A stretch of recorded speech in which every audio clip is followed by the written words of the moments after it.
Without more ado, we'll start with the first of the 4 3-minute panel sessions, and each of the individuals has chosen to use their allowed slide, and one group is very ambitious.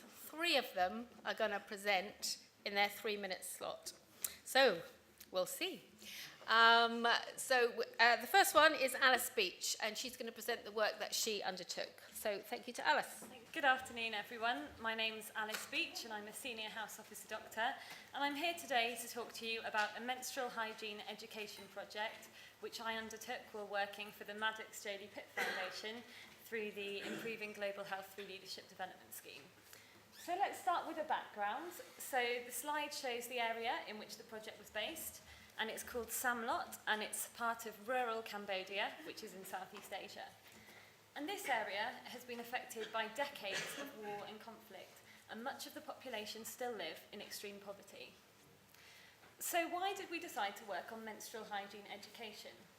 Well, successful menstrual hygiene education programs have been shown to improve education, improve health outcomes, improve gender empowerment, and improve economies.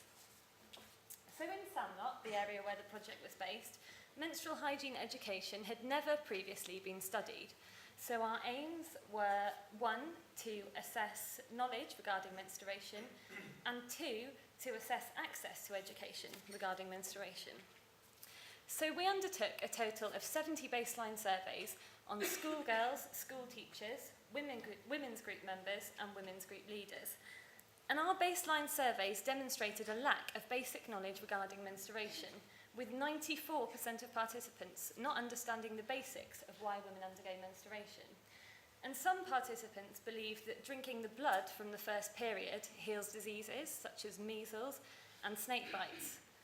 And furthermore, there wasn't anyone in the area who had the education and training to teach others about menstrual hygiene. And also, women and schoolgirls were reporting regularly missing work and school because of difficulties regarding menstruation. So our intervention was to educate school teachers and women's group leaders about menstrual hygiene, and then to train them to educate school girls and women's group members about menstrual hygiene. And in total, we trained 31 people. And before our training workshops, 0% of participants scored over 70% in the knowledge test, compared to 65% of participants afterwards. And our longer-term outcome measures include twice-yearly menstrual hygiene training sessions in both schools and women's groups. And limitations of these outcome measures include that they don't constitute direct measurements of improvements on education, health, and gender empowerment. Okay, so the learning point that I would like to share with you today is that improving health isn't just about improving healthcare. It's about improving the wider determinants of health, such as education and gender empowerment. And in order for improvements in health to be sustainable, these areas need to be integrated. Thank you. Hi Alice, Hello. Great talk, thanks. Did you train any men? Yeah, that And was how? so obviously because of the 3-minute time limit, I didn't really have time to go into all of the limitations of the project that we did. But yeah, they weren't really included in this phase of the project. We trained, I think, 1 man out of 30. But sort of one of our outcome measures was we wanted to train one person, or one of our outputs was to train 1 person from each school, and we got the kind of school directors to nominate 1 teacher who they wanted to be the representative to have the education, and often the school directors would nominate a woman.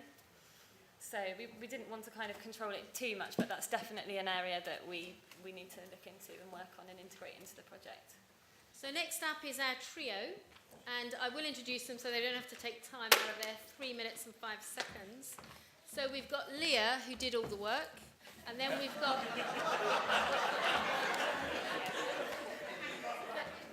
her support crew of Rory and Arjun. Thank you, Fleur. Household air pollution. It results from the burning of solid fuels like wood and charcoal in enclosed spaces, and it is endemic in low-income countries. The smoke contributes to respiratory tract infections in children, as well as the rising tide of non-communicable diseases such as COPD. The Inspire project aims to develop awareness of the risks of household air pollution and also facilitate access to hardware and infrastructure to reduce smoke. In doing so, we're not only tackling these pressing health issues, but have the co-benefits of mitigating against the effects of local deforestation and promoting sustainability in line with the post-2015 agenda. We initially undertook a 100-household survey in Samlot district, where our partners MJP work, and found that 90% of people rely on these solid cook fuels. Analysis of regional health centre data showed that 20% of children who presented between 2011 and 14 had a respiratory tract infection. That's 1 every 12 hours. And we also achieved the first measurements in rural Cambodian homes of the harmful particulate matter released when you burn biomass, and showed that these were several times higher than the WHO levels. In addition to developing a local evidence base, Inspire has also prioritised both educational and hardware solutions. Our public awareness campaign has really helped get household air pollution on the local health agenda. Educating local leaders has empowered them to raise awareness within their own communities, and the Inspire School Education campaign has trained 47 teachers on household air pollution related issues, who are now delivering those lessons in local schools. Training Samlot healthcare workers has also helped build capacity at the healthcare facilities in the area. Providing access to cleaner cooking technologies has been a key focus of the project, and last year Inspire and its partners launched a commercial pilot which introduced the first improved cook stoves to the Cambodian market. So, are all the homes in Samlot cooking cleanly? No. Do the new stoves prevent 100% of the smoke? No. And did we really think it would all be that straightforward? Clearly, no.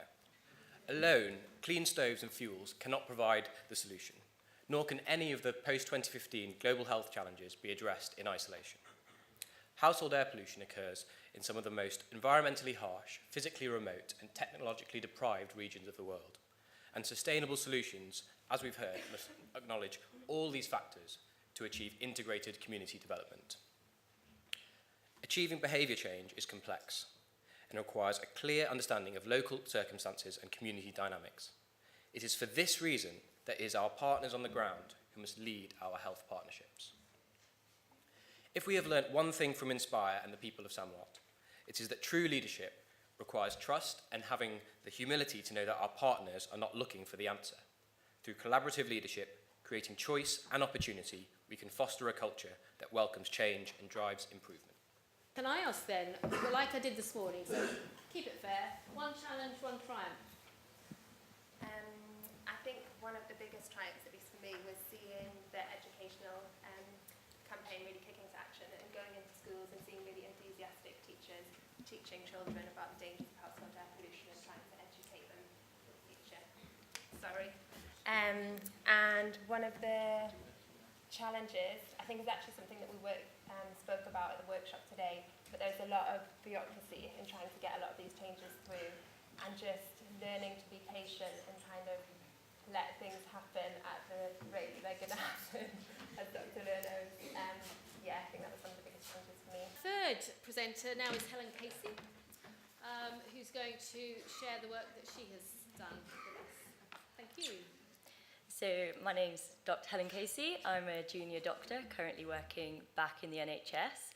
And a year ago now, I had the pleasure of going over to work in George Hospital in South Africa. So I arrived in George and met my supervisors, so the head of medicine and also the head of the emergency department. And they said that in George, they'd noticed anecdotally that they were seeing a lot of patients with TB in their emergency centre. So in South Africa, TB should be treated in primary care or in specialist TB hospitals. The general hospital system is not really set up to manage large numbers of infectious TB patients. So what they wanted to do was find out, is this a problem and what can we do to solve it?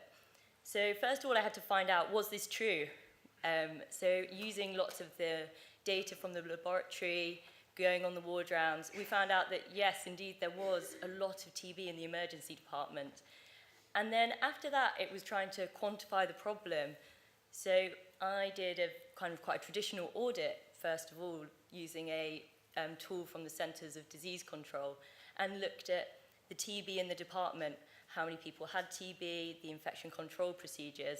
And what we found out was that actually there was a lot of people with TB, there was very little infection control and that a lot of people were being exposed and put at risk. And then started the process of making a lot of small changes. So I kind of did quite a lot of quality improvement cycles and made a lot of very small changes, but they all added together to make a very big difference. So at the end of my project, I went back and looked, and we'd managed to reduce the longest length of stay with a patient with infectious TB in the department by 40%, and also managed to reduce the time between seeing a doctor in the department and leaving the department by 20%. So it's very different from the UK. The 4-hour rule does not apply in South Africa. In South Africa, you can stay for weeks. If you manage to get in that bed, you can stay, but we managed to really significantly reduce that. And then actually, I think a big part of my project has been, I did lots of work in South Africa and I'm now trying to bring that back into the UK in my day-to-day job here. So since I've got back, I've been working in the cardiology department and did a project looking at patients with endocarditis and their treatment. And I think the lesson I learned in South Africa, that you don't have to revolutionize the world, you can make lots of very small changes and together they can have a very big impact on your outcomes. So back in the UK, I'm working on a project using all the skills that I brought back from South Africa. And to the surprise of everybody, most of all those who I worked with in South Africa, when I got back, my TB test was negative. So infection control does work. So I brought back lots of new skills, but not TB. This is a bit like one of Fleur's questions. What's the small change you made that you're most proud of or had the biggest impact? Maybe, so for instance, so in South Africa, you can get a almost instant test to see if you've got TB on a sputum sample. So it goes to the lab in the hospital and it turns around in 2 hours. So theoretically, you can walk into the department, have your test, and 2 hours later they can say, you've got TB, you need to go home and start treatment. But actually, it was taking, say, over weekends, 2 days to get these tests back, and these patients would sit and wait for these tests. And by spending a couple of days in the lab, I met the guys who did all the TB testing and found out that actually the labs along the Western Cape had broken, their machines weren't working. So they were getting TB tests for the whole of the coastal hospitals and clinics in the Western Cape delivered at, say, 3 o'clock every day. So when 2-3 samples came up from the emergency department, they were sort of just mixing in with these hundreds that they were getting that one person was going through. So by creating something as simple as we just made it the lab knew and we stuck a sticker, just to say urgent EC test, they would put it on the next batch.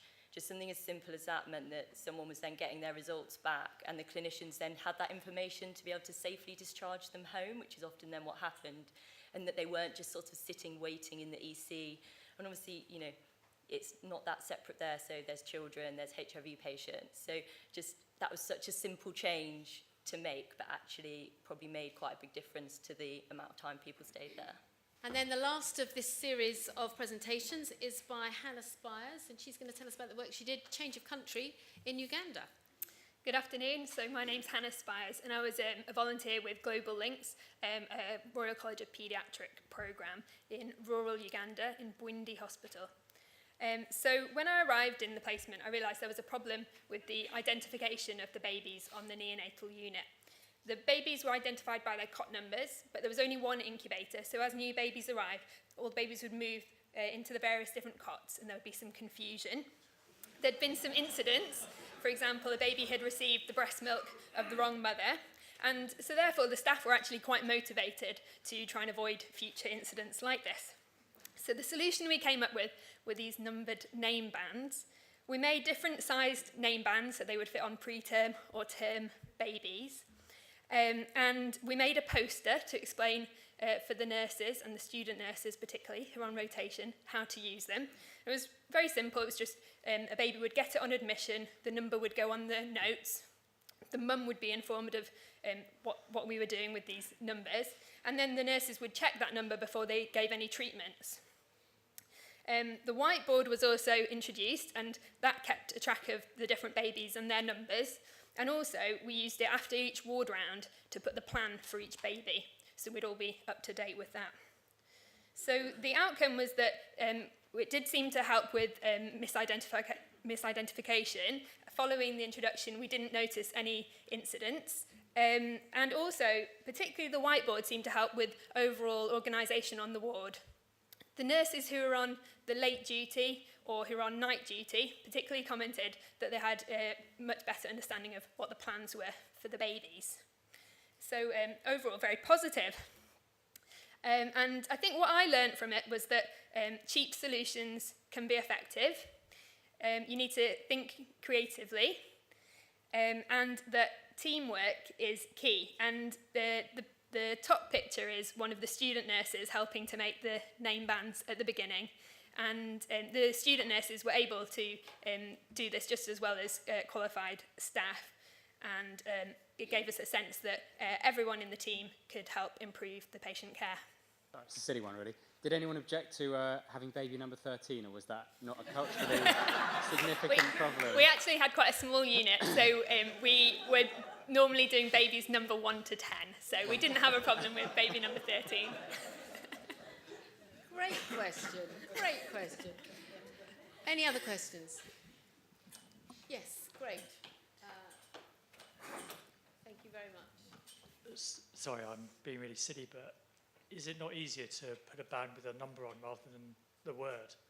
And could you save a lot of time? we actually wanted to buy just the number 1 or the number 2, but we couldn't find any beads that had that.